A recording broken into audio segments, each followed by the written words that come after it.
করলাম এই মাদ্রাসায় আর কোনোদিন আমি চাকরি করব না। উস্তাদ ডাক দিয়া কয়, বাবুর্চি কেন তুমি চাকরি করবা না? বলে এই ছোট্ট ছোট্ট বাচ্চারা আমারে ধিক্কার জানায়, তাদের খাবারের ব্যবস্থা করি, তারা ব্যবহার খারাপ করে, আমাকে গরু বলে ডাক দেয়। ও হুজুর, আপনাকে বলতে চাই আমি আর এই মাদ্রাসায় চাকরি করতে চাই না। এই কথাটা বলে রাগ করে যখন বাবুর্চি চলে গেছে, বড় উস্তাদ যারা হয়, যারা মাদ্রাসার অধ্যক্ষ হয়, যারা মাদ্রাসার মুহতামিম হয়, তারা একটু বাড়ি হয়, বলেন ঠিক কিনা? বড় হুজুরের কাছে যদি 10টা বিচার নিয়ে যায়, 10টা বিচার কি করে? বুইজা শুইনা মাথায় রাইখা তারপরে 10টা বিচার করার চেষ্টা করে, বলেন ঠিক কিনা? যখন বড় হুজুরের কাছে গেলেন, এই কথা বলে যখন বাবুর্চি পালাইয়া চলে গেলেন বাড়িতে, রাত্রেবেলা বাবুর্চি ঘুমাইয়া গেলেন। ঘুমানোর পরে যখন রাত্র গভীর হয়ে যায়, ও কাদুটি এলাকার যুবকেরা রে, মাদ্রাসার কমিটি যারা আছেন, আপনাদের পায়ে ধরে বলতে চাই, আপনারা কিসের খেদমত করেন আপনারা হয়তো জানেন না।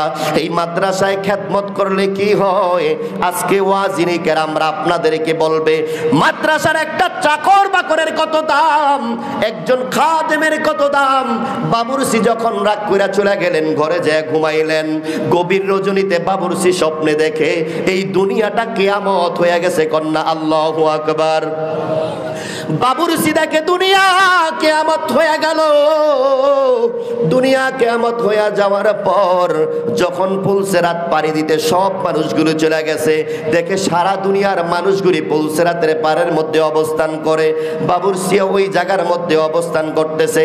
দেখতেছে মাদ্রাসার ছাত্ররা সবাই পাঞ্জাবি টুপি পইরা ওই জাহান নামের যেই পুলসেরাতের পার আছে, ওই পুলসেরাত পাড়ি দেওয়ার জন্য যখন মাদ্রাসার ছাত্ররা যায় দাঁড়াইলেন, মাদ্রাসার ছাত্ররা যখন দাঁড়াইলেন, ওই জায়গার মধ্যে দেখা যায় মাদ্রাসার চাকর বাকর যারা আছে, মাদ্রাসার কমিটির লোক যারা আছে, মাদ্রাসার বড় হুজুর যারা আছে, মাদ্রাসার ছোট্ট বাচ্চা যারা আছে, যারা নাজরা পড়ে তারা আছে, যারা হিফজ পড়ে তারা আছে, যারা সাবেক ছাত্র তারাও আছে। সবাই যখন পুলসেরাতের মধ্যে পা দেয়, আল্লাহ রাব্বুল আলামিন ওই রাস্তাটারে প্রশস্ত কইরা ওই বান্দাদেরকে সম্মান দিয়া পুলসেরাত পার করায়, কন্যা সুবহানাল্লাহ। বাবুর্চি দাঁড়ায়া রইলেন। বাবুর্চি কয় সবাই পার হইয়া যায়, আমি বাবুর্চি কত গোলামি করলাম, রাগ কইরা মাদ্রাসার থেকে চলে আসলাম, পোলাপাইন আমাদেরকে গরু বলতো, এই জন্য কষ্ট পাইয়া চলে আসছি। এবার তাকাইয়া দেখে ছোট্ট একটা বাচ্চা মাদ্রাসার ছাত্র, এই মাদ্রাসার ফুটফুটে চেহারার বাচ্চারা দাঁড়াইয়া রইছে। সব বাচ্চাগুলি যখন দৌড়াইয়া পুলসেরাত পাড়ি দিয়া চলে যায়, ওই সময় বাবুর্চি দেখে ছোট্ট বাচ্চারা ডাক দিয়া কয়, ও মাদ্রাসার কমিটিরা, বড় হুজুর যারা আছেন, আপনাদেরকে বলতে চাই, আমাদের রেখে যাওয়া একটা গরু আছে, ওই গরুটাকে আমরা রাইখা আসলাম, গরুটা তো মাদ্রাসার থেকে না কইয়া চলে গেছে, এই গরুটা ছাড়া আমরা আল্লাহর জান্নাতে প্রবেশ করব না, কন্যা সুবহানাল্লাহ। বাবুর্চি হঠাৎ করে ঘুম ভেঙে যায়।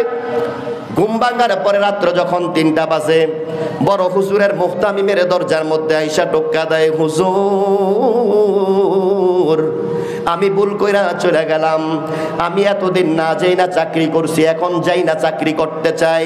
বড় হুজুর ডাক দিয়া কয়, বাবুর্চি আর গাদ্দারি কইরো না, ওই দিন রাগ কইরা চলে গেছো, আমি কিছুই বলি নাই, এত রাত্রে কেন আসছো? বাবুর্চি ওস্তাদের পা ধরে কয়, হুজুর আমি অন্যায় করলাম, গভীর রজনীতে ঘুমাইয়া দেখি কিয়ামত হয়ে গেছে দুনিয়াটা, ওই জায়গার মধ্যে সবাই পুলসেরাত পার হয়ে যায়, আমি গরুটা ওই জায়গায় দাঁড়াইয়া রইলাম, মাদ্রাসার ছোট্ট একটা তালেবুল ইলম আমার জন্য দাঁড়াইয়া রইল, আমারে ছাড়া আপনার মাদ্রাসার তালেবুল ইলম আল্লাহর জান্নাতে প্রবেশ করে নাই, কন্যা সুবহানাল্লাহ। আরো আস্তে কোন সুবহানাল্লাহ। বুঝছেন কি বুঝছেন না? মাদ্রাসায় খেদমত করলে সওয়াব না লস? আরো জোরে কোন সওয়াব না লস? মাদ্রাসার একটা বাবুর্চিরে যদি আল্লাহ সম্মানের কাতারে রাইখা ওই পুলসেরাতের পার পাড়ি দিতে পারে গো, আপনাদেরকে এই কথাটা বলতে চাই, মাদ্রাসার একজন শিক্ষকের কত মর্যাদা, মাদ্রাসার একজন তালেবুল ইলমের কত মর্যাদা। আল্লাহ রাব্বুল আলামিন কয়, ইয়া আইয়ুহাল্লাযীনা আমানুত্তাকুল্লাহা ওয়া কুনু মা'আস সাদিকিন। আল্লাহ রাব্বুল আলামিন কয়, হে ঈমানদারেরা মুমিনরা তোমরা ভালো হয়ে যাও, তোমরা ভালো লোকের সাথে উঠা বসা করো, তোমরা নেককার ফরেজগার লোকদের সোহবতে যাও, তোমরা ইমানদারের সোহবতে যাও। আর যদি তোমরা নেককার ফরেজগার বান্দার সাথে চলতে পারো গো, আমি আল্লাহ রাব্বুল আলামিন নেককারের সাথে তোমাদের হাসর নাসর করামু। কন্যা সুবহানাল্লাহ। তাইলে মাদ্রাসার সাথে সম্পর্ক লাগলে লাভ না লস? জোরে কোন লাভ না লস? অনেকে কয় লস, ভালো ভালো খাবার পাওয়া যায় না, বাৎসরিক মিলাদে বড় জিলাপির পোটলা পাওয়া যায় না, অনেক চিন্তা চেতনা আছে না নাই? দুনিয়ার মুসলমান, আল্লাহ রাব্বুল আলামিন কয় ওয়ালিল্লাহিল ইজ্জাতু ওয়া লিরাসূলিহি ওয়া লিল মুমিনুন। আমি আল্লাহ রাব্বুল আলামিন মর্যাদা কেমন দিলাম? আমি তোমাদেরকে মর্যাদা দিলাম, আল্লাহর ও বান্দাদেরকে ইজ্জত দিয়া দিলাম, মুমিনদেরকে ইজ্জত দিয়া দিলাম।